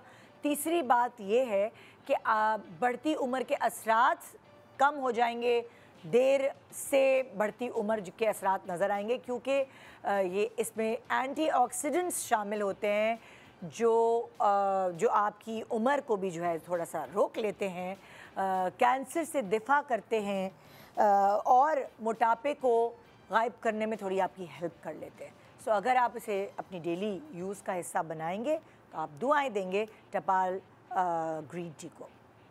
जी, सो इस वक्त मेरे पास हैं नसरीन, और नसरीन क्या बताने वाली हैं? मेरी बेटी की जब शादी हुई तो मेरे शौहर ने मुझे पहले ही कह दिया था कि मैंने बेटी के लिए सब कुछ कर दिया है, लेकिन मैं पहनानियों का इंतज़ाम नहीं कर सकता। अच्छा। आप ये लड़के वालों को बता दीजिएगा। लेकिन मेरे साथ ऐसा हुआ कि मुझे शर्म आई कि किस तरह मैं उनसे ये बात कहूँ कि आप हम पहनानियाँ नहीं दे सकते। इसी शर्मा। अच्छा, मैं बताती चलो और किसी को नहीं पता पहनानियाँ क्या होती हैं। पहनानियाँ ये होती हैं जो लड़की वाले लड़के वालों की माँ, बहन, भाभी, बेटी सबको कपड़े देते हैं, है ना? कि कोई कपड़े देता है, कोई सोने के कंगन देता है, जिसकी जो हैसियत होती है उस हिसाब से। ये एक रिवाज पता नहीं कहाँ से आ गया और ये होता है। लेकिन हमारे पास इतना नहीं था, तो हम अब मुझे शर्म आ रही थी कि मैं किस तरह ये उनसे कहूँ। इसी गहमा गहमी में शादी हो गई और जब बच्ची ससुराल चली गई, वहाँ पर ये सब लोग ये कहने लगे कि इसमें कुछ कमी है, इसमें कुछ कमी है। क्या किस में कमी है? मतलब जहेज में कुछ कमी है। अच्छा। क्योंकि पहनौनियाँ लोग देख रहे थे कि इसमें पहनौनियाँ नहीं है, वो सब पूछ रहे थे, तो उन्होंने उनसे ये कह दिया कि शायद वो लोग भूल गए। उन्होंने उस वक्त बात बना दी कि ये भूल गए। फिर उन्होंने जब लड़की से कहा तो फिर मेरी बेटी ने मुझे फ़ोन किया कि आप मुझे बताइए कि आपने पहनौनियाँ क्यों नहीं दी। तो फिर मैंने उनसे माजरत की, उनकी सास वगैरह से, कि हम नहीं दे सकते थे, इसलिए हमने आपको पहनौनियाँ नहीं दी। तो वो लोग जो है ना इस बात को बहुत बुरा माना उन्होंने और बहुत नाराज़ हुए। और मेरी बेटी आज तक उसका ताना सुन रही है कि तुम्हारी माँ ने पहनौनियाँ नहीं दी थी। अल्लाह। आपको पहले कह देना चाहिए था ना आपके हस्बैंड। ये मेरी गलती हो गई और तो शर्म आ रही थी। वैसे लोगों को भी एहसास होना चाहिए वही कि भाई सोचें अगर नहीं आई तो कोई बात नहीं, कोई मर तो नहीं जाएंगे, एक जोड़ा नहीं मिलेगा। लेकिन ये कि आपको भी पहले बता देना चाहिए था। ये मेरी गलती हो गई और मुझे शर्म आ रही थी कि मैं किस तरह कहूँ कि पहनौनियाँ नहीं दे सकते। सारा बर्डन बेचारी बच्ची पे आ गया, सारा बच्ची के ऊपर है। बच्ची अभी तक सुन रही है कि आपकी अम्मी ने हमें पहनौनियाँ नहीं दी थी। अब आहिस्ता आहिस्ता करके पहनौनियाँ बना के एक दफ़ा दे आइए। अल्लाह सादिया, सीरियसली क्या बोल रही हो? सीरियसली जब ऐसे लोग हों जिनको जो आपके दिलों से ये चीज़ें नहीं निकालते हैं, और तो फिर उनको कभी कभी करके एहसास दिलाना पड़ता है कि आप नहीं। लेकिन पता है वो फिर डिसरिस्पेक्ट भी हो जाती है, वो फिर और उससे प्रॉब्लम होगा कि अच्छा तो तुम्हारी अम्मा हमें ये दिखाने आई थी। ठीक है, वो उस वक्त नहीं थे, अब हालात है ये। लेकिन अब वही बात है ना, मुझे लगता है कि ये चीज़ें प्लीज वही तो खत्म होनी चाहिए। जो रिवायत पहनौनियाँ और ये आम होनी चाहिए कि ये जहेज पहनौनियाँ इतना इस्लाम की बातें करते हैं, ये कहाँ से आ गई? ये हमारा कल्चर का हिस्सा नहीं है। हिस्सा ही नहीं है। एक बात ऐड करूँगी निदा, जैसे अगर मैं अपनी बात करूँ, ठीक है, तो मैंने स्ट्रेट अवे बोल दिया था अपने बेटे की शादी में, गवाह इसीलिए सामने बैठ के बोल रही हूँ कि उनको भी पता है। मैंने कहा देखिए ना मुझे जहेज चाहिए क्योंकि घर में इतनी चीज़ें ऑलरेडी हैं, कहाँ रखेंगे, और ना हमें पहनाउनियाँ ना मैंने देनी है ना लेनी है, इस तरह की कोई चीज़ का प्रेशर नहीं ले। उन्होंने कहा नहीं अच्छा हम ये कर लें कि इसको पसंद है, इसको अपना बेड। मैंने कहा वो आपकी मर्जी है, लेकिन हमारे पास है सब कुछ, तो हमें ना खुद देखो बनाना पड़ेगा। जैसे अब सादिया ने कहा ना कि भाई आपकी खुशी है, खुशी ज़रूर है, लेकिन मसला ये कि वो रिवायतें या वो रस्में आपकी खुशी ही रहें तो अच्छा है, लेकिन अगर वो आप पे बर्डन बन जाएं तो उन अननेसेसरी चीज़ों को ना निकाल देना चाहिए। हमने भी ऐसे किया अपने घर पे, हमारे भाई की हुई। बिल्कुल। तो हमने साफ, जबकि वो बोल रहे थे, पर हम मेरे अब्बू ने साफ बोल दिया कि हमारे यहाँ ये रूल है कि क्या आप ऐसे घर में आ रहे हैं जहाँ बिस्तर नहीं है तो आप बिस्तर लेकर आएंगे। अच्छा ये ऐसा बिल्कुल हमने भी ऐसे किया प्रैक्टिकली। हमने भी प्रैक्टिकली बैठ के ये बोल रही चीज़, और हमने अपने लड़कों को सिखाई भाई, क्योंकि हमारे यहाँ तो जब बाजी के तीनों बेटे पैदा, हमने पहले दिन से ये बात समझाई कि शादी होनी ही तब है बेटे जब शादी आप लोग खुद कर सकें, अपना बेडरूम, अपनी चीज़ें, घर में एसी अगर आपकी बीवी को चाहिए, घर में कमरे में आपको टीवी चाहिए, जब सब कुछ खुद कर सके तब शादी का कीजिएगा। अच्छा, अब इसमें एक बात मैं ऐड कर दूं उससे पहले कि मैं भूल जाऊं, क्योंकि ये दो बातें थी। एक बात तो ये तो भी लड़की वालों के हवाले से बात हो रही है ना, ठीक है कि हम कह रहे हैं कि भाई लड़की वालों को ये प्रेशर नहीं होना चाहिए। एक और प्रेशर होता है जो लड़की वाले भी देते हैं लड़के वालों को, ठीक है ना, वो भी नहीं होना चाहिए, क्योंकि अगर आपको हक देना है तो हक लेना भी आना चाहिए और फराइज पूरे भी करने चाहिए दोनों तरफ से। वो क्या होता है, वो ये होता है कि लड़की वाले जो है ना, फिर वो लड़की के थ्रू या थ्रू कि अच्छा फिर जेवर में जो है ये चीज़ नहीं है, अच्छा तो कितने सेट आप लोग दे रहे हैं, परेशानी हो जाती है, आप कितने सेट दे रहे हैं। अरे भाई आपका बेटा दे दिया, सारी ज़िंदगी कमा के आपकी बेटी को ही खिलाएगा, आपने चूड़ियाँ नहीं दी, और मतलब यू नो वो भी एक प्रेशर होता है लड़के वालों पे भी होता है। बहुत अच्छा पॉइंट आपने उठाया, क्योंकि हम हमेशा लड़की वालों की बात करते हैं, तो लड़के वालों की भी तो बात करें। अरे आप वो देखिए दोनों तरफ है खर्चे, वो लिखा जा रहा होता है तो उस महर पे इतनी वो बहस होती है कि जी महर इतना होगा, महर अगर लड़का ही खुदा ना खासा खराब नहीं तो महर को क्या करेंगे, और उस करोड़ों का महर भी लिखवा लिया तो क्या कर लिया। और उसूलन जो है ना, जो महर होता है वो उतना होना चाहिए जितना लड़के की वक्त अदा हो जाए तनख्वाह है। मतलब मेरा तो ये उसूल है कि भाई लड़के की जो अब शादी करने जा रहे हैं कमा ही रहा होगा ना, जाहिर सी बात है, तो भाई जब वो कमा रहा है उसकी एक महीने की, आप लड़का एक्सेप्ट किया है तो आप उसकी एक महीने की जो तनख्वाह है वो आप महर रखें ताकि वो उसी वक्त ही उसको अदा कर दे। अब लड़के की तनख्वाह है लाख रुपए, आप महर लिखवा रहे हैं 1 करोड़ रुपए, मर जाएगा, जिंदगी भर नहीं दे सकेगा। भाई आप सोचे हमारे अब्बा ने, प्रैक्टिकल बात है बिल्कुल हमारे, अच्छा मैंने अपने निकाह पे जो एक इतना सिंपल जोड़ा पहना था, अगर वो और कोई शोबिस का बंदा है, सिर्फ मेरी फैमिली, मेरा ससुराल वो थे, और नॉर्मल बरीजे का रेड कलर का जोड़ा मैंने पहना था, और महर में मेरे अब्बा ने लिखवाया था जो कि सिक्का राइजुल वक्त चल रहा था, तो वो 32 रुपये हटन। मैंने कहा यार ये मेरे मियाँ ने उसी वक्त निकाल के ये नहीं आपका महर है भाई, बहुत शुक्रिया आपका। मैंने कहा मेरा भी इतना ही था कि कैसे ने मुझे 1-2 महीने में खुद ही दे दिया, कहने ये रख लो बस, अब तो मेरी जिम्मेदारी। तो महर आपकी कोई सिक्योरिटी गारंटी थोड़ी करती है, आपके रिलेशनशिप की सिक्योरिटी थोड़ी गारंटी करती है कोई, मतलब पैसे से आप क्या कर लोगे? क्योंकि आप क्या बुरे शख्स के साथ रहते रहेंगे महर के चक्कर में, 1 करोड़ मिलेगा या उसके साथ रहते रहेंगे या पैसे नहीं मिलेंगे, तो पैसा आपकी बाहर, और जो बुरा उससे महर देना भी नहीं है, गारंटी नहीं है पैसा। एग्जैक्टली, बिल्कुल बिल्कुल। सो मैं तो यही कहूँगी कि भाई ये पहनौनियाँ और ये इन सब चीज़ें को ख़त्म करें। हाँ, जो ढोलक खुशियाँ जो दूसरी है, ढोल बजाना, गाने गाना या मस्ती करना आपस में जो बच्चियाँ करती हैं वो ठीक है, बच्चे करते हैं जो मिलकर, लेकिन ये वाली जो रिवाज है ना, ये पहनौनियाँ और फलाना और सोने के कड़े और ये, वही कह रहे हो, दोनों तरफ से इसको इजी करें, दोनों तरफ से ख़त्म करना पड़ेगा ना। जब आप लोग भी, मतलब मैंने देखा है अक्सर शादियों में कि बहुत सारों को मैं जानती हूँ जो लड़की वाले होते हैं, वो लड़के वालों से चेक कर रहे होते हैं, लड़की वालों से पूछते हैं, लड़के वालों से कितने सेट दे रहे हैं आप लोग, अच्छा तो उस पर क्या क्या होगा, अच्छा तो महर कितना होगा। भाई उनका भी तो प्रेशर चेक करो, अभी तो मतलब लड़का भी तो बेचारा विदा ही हो रहा है आजकल के ज़माने में, तो दोनों ही विदा होते हैं, तो एक ही नहीं होता। जी सलाम अलैकुम। सना कैसी हैं आप? जी अल्लाह का शुक्र। जी सना, आपने क्या फेस किया? जी मैंने ये फेस किया कि जब मेरी मंगनी हुई तो उस टाइम मेरे हस्बैंड की ना जॉब थी, लेकिन मंगनी के कुछ महीनों बाद, 4 महीने बाद हमारा डिसाइड हुआ था 8 महीने के अंदर अंदर शादी कर देंगे। अच्छा। तो मेरे हस्बैंड की ना जॉब चली गई। ओहो। तो अब्बू ने कहा कि लड़का अच्छा है, पढ़ा लिखा है, तो जॉब हो जाएगी, कोई बात नहीं। उन्होंने शादी कर दी। तो जब माइयों की रसूमात हो रही थी, तो जब मतलब मेरी कोई बहन नहीं है ना, तो मेरी कज़न्स वगैरह ने जो रस्म करते हैं वो रस्म की, तो मेरी नंद अचानक से, हाँ मेरी नंद आई और उन्होंने कहा तुम हो कौन, पहले ये बताओ।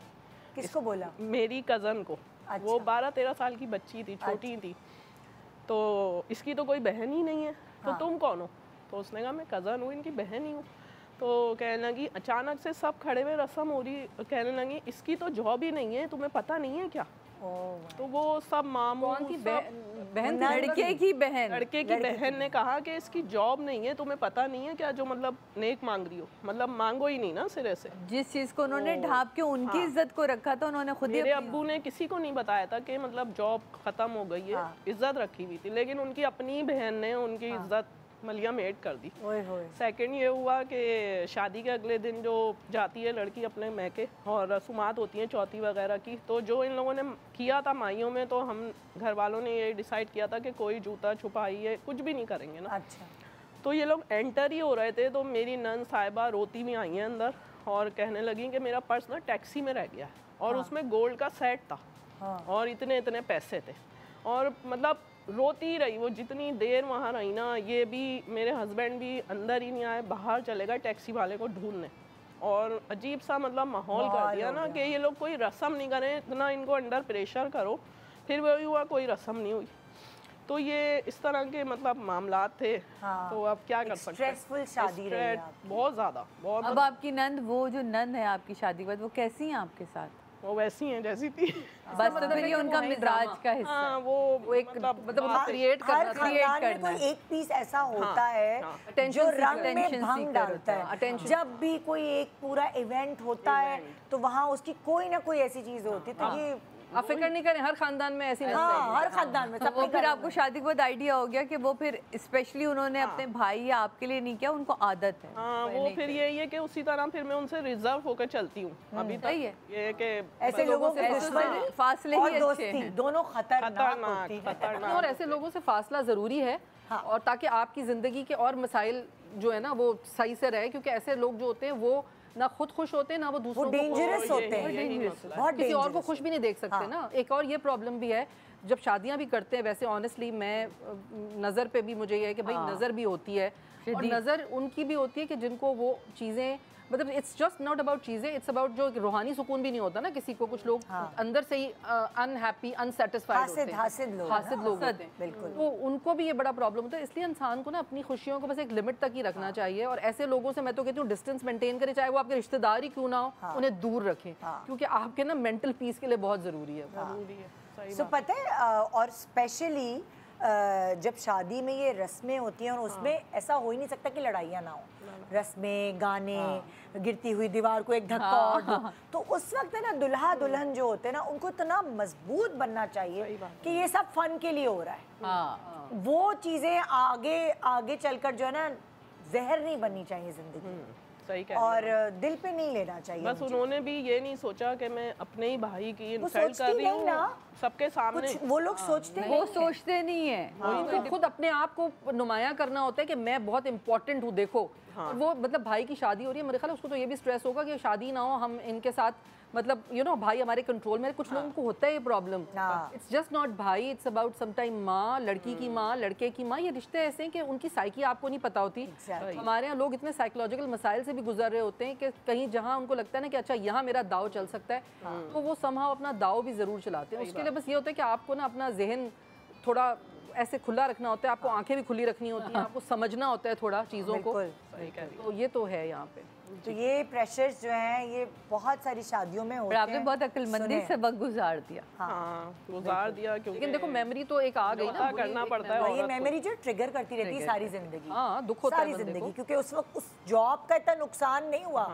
जॉब तो बाद में मिल ही जाती है अगर लड़का अच्छा है, सारी चीजें ये तो आनी जाने वाली। इवन उनके भाई का दिल अपनी बहन से कितना बुरा हुआ होगा। नहीं होता, बहन भाइयों का भाई बहन को एक दूसरे की आदत होती है, उनको पता होता है घटिया होते हैं, बचपन से एक जैसे साथ रहे। बिल्कुल, भाई बहन मुझे लगता है शादी के बाद ये चीजें उनको लगता है बुरा हुआ होगा। भाई तो फिर बहन भाई को भी भूल जाते हैं, इस चीज को कोई इम्पोर्टेंस भी नहीं दी। उनको पता था मतलब क्या हो गया अगर बोल दिया। हमारी शादी पे एक खातून ने इतना फसाद डाला एंड में रुखसती के वक्त पे कि खाना खाना खाना। और मेरी शादी पे तो अल्लाह माफ़ करे पता नहीं कौन कौन लोग थे तस्वीरों में जिन्हें मैंने खुद आज तक नहीं देखा कि ये कौन लोग थे, और उसके बाद नजर भी नहीं आया मुझे कभी दोबारा। और पहले याद है फोटोग्राफर जो है वो पैसे लेता था एक एक प्रिंट के, तो वो प्रिंट में आ रहे, मैंने कहा ये कौन है ये कौन है। तो लेकिन वो एक खातून थी, उन्होंने इतना फसाद डाला, करीबी थी, खाना खाना खाना, यकीन करो बाद में वीडियो में खाना खा रही थी खड़ी हुई उसमें। वीडियो में खाना खा रही, वीडियो में खाना खा रही है। उस वक्त फसाद इसलिए डाला कि उनको घर भेजती वीडियो। क्या बेशरम लोगों को क्या भेजे, उनको पता होता है उन्होंने क्या किया है।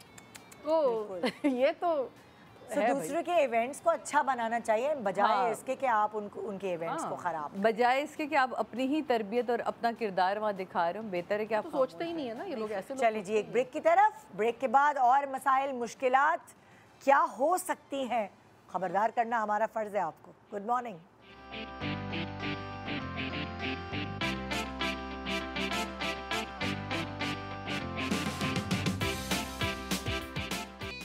Welcome back, good morning Pakistan. खैर प्रोग्राम तो बहुत लंबा होना चाहिए क्योंकि प्रॉब्लम्स बहुत होती हैं और वो छोटी छोटी प्रॉब्लम्स वो होती हैं जो आप इवेंट को अरेंज करने से पहले सोच भी नहीं रहे होते कि ये प्रॉब्लम्स भी आ सकती है, क्योंकि ये किसी किताब में नहीं लिखी है। इसका हल जब आप किसी के साथ बैठते हैं और आप किससे सुनते हैं तो ही आपके ऑब्जर्वेशन के साथ और एक्सपीरियंस के साथ आपको ये पता चलता है कि ये चीज़ें भी हो सकती हैं। जैसे कि आज हम आपको अलग अलग कहानियाँ सुना रहे हैं और उसमें छोटी छोटी बातें हैं जो आप जिनसे रिलेट कर सकते हैं कि हाँ हमारे पास भी ये हुआ था, हाँ हमारे घर में भी ये किस्सा हुआ था। वो जो वलीमे वाली दुल्हन थी जिनका जोड़े का मसला था, उनके पास बड़े और किस्से हैं आपको अवेयर करने के लिए। जी, टू बी कंटिन्यूड। सेकंड जो प्रॉब्लम हुई वो ये हुई कि माहियों वाले दिन अम्मी हमारी थोड़ी सी ना मतलब ऐसी हैं कि बच्चे वगैरह चीज़ों में ना घुसे, ख़राब ना कर दें ऐसी। अच्छा। अब वो जो माइयों के जो रिसेप्शन की तैयारी हो रही होती है, हाँ। बाराती आ रहे होते हैं, हमारी कंबाइंड माई हुई थी। अच्छा। तो दूल्हा साहब भी साथ आए थे। अच्छा। अब वो एंट्री हो रही थी उनकी और अम्मी ने पेटे वेटे बड़ी सेटिंग से सजाई हुई थी। हमारी अम्मी इस मामले में बहुत वो हैं कि हर चीज़ें मतलब सेटिंग से हो। जी, वो मिठाई की प्लेट जो है वो पूरी डेकोरेट हुई हुई हो। डांडिया में पहले तो ये होता था ना, अभी भी यही होता है, अम्मियाँ करती हैं डांडिया में वो हार सजा दिए गले में पहनाने वाले। हाँ। वो बड़ी सेटिंग से उन्होंने लगाए हुए थे। अब पुप्पो की बेटी थी छोटी, वो आके ना बार बार घुस रही थी, उसने उठा ली फूलों की प्लेट, अम्मी ने उससे लेके रख दी। अम्मी ने कहा बेटा बड़े करेंगे आप नहीं उठाओ। हाँ। अम्मी ने उससे लेके रख दी, वहीं पुप्पो का मुँह बन गया। और उसके बाद वो पूरे फंक्शन में कोने में बैठी रही। उसके बाद वो मेरी बारात में आई ही नहीं। अल्लाह। और वो वलीमे में भी नहीं आई मेरी, मतलब वो दोनों फंक्शंस में आई ही नहीं। इतना उनको बुरा लगा। तो बच्ची उनकी कितनी छोटी थी? 10-11 साल की होगी। छोटी बच्ची थी। हाँ। अब ये कि अम्मी ने भी उस अंदाज से नहीं बोला था। अम्मी ने उस वक्त कहा था बेटा ये प्लेट रख दो यहाँ पे। हाँ। और ये लड़कियाँ करेंगी, क्योंकि उस टाइम ना उनकी वीडियो बन रही थी, मेरी सारी कजन्स की। हाँ। फूलों की प्लेट लेके खड़ी हुई हैं ऐसे ऐसे, उनकी पूरी फोटोशूट हो रहा था। तो अम्मी ने उसमें से उनको बीच से निकाल दिया क्योंकि वो छोटी आ रही थी, सारे एक साथ कजन्स खड़ी हुई। लेकिन जितना शौक बच्चों को होता है ना प्लेट पकड़ने का, पत्तियां फेंकने का, क्योंकि मुझे नॉस्टैल्जिक लग रहा है कि मैं उस फ्लैशबैक में जाती हूँ तो मैं जब 10 साल की मुझे कितना शौक था। इवन मेरा को मैं सोचती हूँ वो एक बच्चों को पत्तियां पकड़ा दें पहले से ही, अगर अरेंज कुछ छोटी सी अलग से प्लेटें बना दें, क्योंकि बच्चों का दिल टूट जाता है। और जब बच्ची का दिल टूटा तो उसकी माँ का भी टूट गया।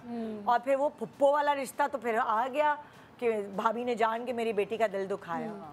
तो वो वाली चीज़ होती है। कुछ औरतें बहुत ज़्यादा परफेक्शनिस्ट भी बनना चाहती हैं, जैसे अगर उनकी अम्मी कहे ना वो बहुत ज़्यादा परफेक्शन हर चीज़। देखो जिंदगी में कुछ भी परफेक्ट नहीं है, जिंदगी परफेक्ट नहीं होती, तो थोड़ा सा ना इन चीज़ों के लिए जरा अपना कॉम्प्रोमाइज। और अगर वो उसका दिल टूट गया, लचक रखनी चाहिए अपनी लाइफ में थोड़ी। बिल्कुल। ये जो मेरे अब्बू है ना वो है इस मामले में, मतलब अब्बू कहते हैं नहीं बच्चों को करो, रोको टोको नहीं। और मेरे अब्बू ने बाद में बहुत अपोलोजाइज भी की उनसे, बहुत बोला भी कि नहीं वो ऐसी बात नहीं थी, बहुत उनको कोशिश की समझाने की, मगर वो तो समझी नहीं और फिर वो आई भी नहीं। हाँ। बस वो उन्होंने ये गलती की कि उन्होंने उस रिश्ते का फायदा उठाया। हाँ। क्योंकि ये सारी जिंदगी की एक बात रह जाती है। हमारे खानदान में भी जब मेरे भाई की शादी हुई थी तो हमारे घर की तो आखिरी शादी थी, तो हमारे रिश्तेदार ने ऐसे ही किया था, किसी बात पर नाराज हो गई वो मेरी बहन से और वो शादी उन्होंने अटेंड नहीं की। तो मुझे इतना फील हुआ, मैंने कहा अगर अम्मी जिंदा होती ना और वो नहीं आती तो मुझे दुख नहीं होता। अभी अम्मी नहीं है तो उनको सोचना चाहिए कि जब अम्मी नहीं है तो उनकी जो रिश्तेदार हैं वो रिप्रेजेंट कर रहे हैं उनको, वो उनको बात दिल में नहीं रखनी चाहिए थी। नाराज़गी अपनी जगह बोल देती भाई एक शख्स से किसी से नाराज़ है मेरे घर के, उसकी वजह से वो शादी घर की आखिरी शादी मिस नहीं करनी चाहिए। और एक चीज़ पूरी शादी में नहीं आई, मैं कहती हूँ कि और मेरी सारी उम्र ज़िंदगी में दिल में बात रहेगी कि यार इतनी करीबी रिश्ता और शादी नहीं। अपने आप को जब बड़ा कहते हैं ना फजीला जी के मैं बड़ी हूँ, जब मैं कहूँ कि जी मैं बड़ी हूँ, तो फिर बड़ा बनने के लिए आपको बड़ा दिल भी बड़ा करना पड़ता है, एफर्ट करनी पड़ती है। तो ऐसा नहीं कि फिर देखें उन्होंने तो कह सकते हैं कि भाभी मुझसे गलती हो गई, बाजी मुझसे गलती होगी, आप मुझे माफ़ी तो हो जाती, लेकिन अगर आप बड़ी बन के आ जाती तो वो बात रह जाती कि दिल एक बड़ा हो जाता है। तो बड़ा बनने के लिए दिल को थोड़ा बड़ा रखें, ना कि हर वक्त हम एक दूसरे से के आगे हाथ जोड़ जोड़ के माफ़िया मांगते रहें। कभी कभी चीज़ों को दरगुजर करना भी सीखें प्लीज। हाँ, फिर और क्या हुआ? एक तो ये हुआ कि सेकंड ये हुआ कि मेरी बहन की मंगनी थी। अच्छा। मतलब शादी से कुछ टाइम पहले शादी फिक्स हो गई थी, लेकिन बस उनको था कि मेरी मंगनी हो, मेरी मंगनी हो। और एक छोटी सी घर में ग्रैंड जो माइयों थी वो तो बाद में थी, वो तो बड़ी थी हॉल में। हमने कहा कि घर में ही छोटी सी एक माइयों की रस्म कर लेंगे क्योंकि वहाँ बहुत रश होता है, कंबाइंड माइयों थी। तो अम्मी ने कहा कि घर में ही मंगनी रस्म कर लेंगे और मतलब दूल्हे वाले आ जाएंगे और हम घर में उनको थोड़ी सी हल्दी वगैरह जो लगती है, जो मेन रस्में होती हैं हमारी, वो हम कर लेंगे। उसको कहते हैं हमारे तेल की रस्म। अच्छा। तो वो उसमें अम्मी ने कहा कि बड़ों बड़ों को बुलाएंगे, मतलब हर फैमिली से जो बड़े बड़े थे, जैसे पप्पो, खालाएँ, ऐसे करके अम्मी ने सब बड़ों बड़ों को बुला लिया। अब मेरी एक खाला की बेटी की उसी टाइम शादी हुई थी और वो आई हुई थी खाला के घर, कज़न मेरी। अच्छा। तो वो अब उन्होंने कहा भाई तुम तो आई हुई हो, तो उसने कहा नहीं मैं नहीं जा रही, मैं इनवाइटेड नहीं हूँ। तो उसने मतलब मेरी खाला ने कहा कि नहीं आप तो आई हुई हो ना, तो चल तो तुम क्या करोगी घर में अकेली। खाला लेकर आ गई। दूसरी खाला की भी बेटी थी और वो घर पे छोड़कर आई थी। जब उन्होंने देखा कि ये भी बेटी लाई है तो वो उनका वहाँ इतना मुँह बना और उन्होंने वहीं पे कर दिया शो ऑफ कि मतलब ये क्यों आई, मेरी बेटी को नहीं बुलाया और ये क्यों आई। और वो मतलब उन्होंने सबसे इजहार भी करा, बाकायदा मुंह बना लिया और बोला भी कि भाई जब ये आई है तो मेरी बेटी को क्यों नहीं बुलाया। ये वही बात जब भी फजीला जी ने कहा कि वो बुलाया दो को। अब आप बताएं ड्राइंग रूम में करने में भी ये हो रहा है, तो क्या करे इंसान भाई। तो अब ये तो एहसास पैदा करना पड़ेगा अपने आप में कि भाई अगर उधर इस तरह का है तो है। अब मैं तो कहती हूँ रस्म ही ना करो। मैं तो कहती हूँ रस्म कहेंगी कोर्ट मैरिज करो, उसके बाद कहेंगी भाग के शादी कर लो। नहीं भाग के नहीं करो, मतलब माँ बाप को पता भाई।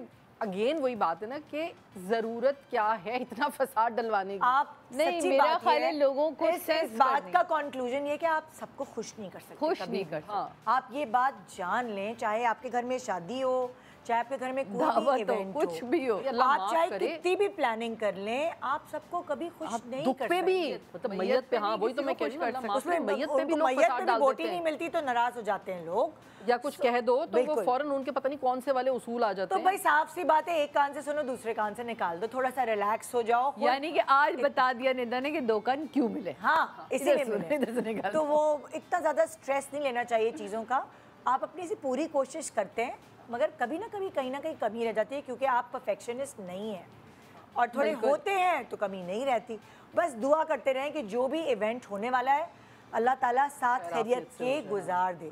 तो वो यकीन माने दुआओं में बहुत असर है। बहुत सारी चीज़ें बिगड़ती हैं अच्छाई के लिए भी कभी कभार।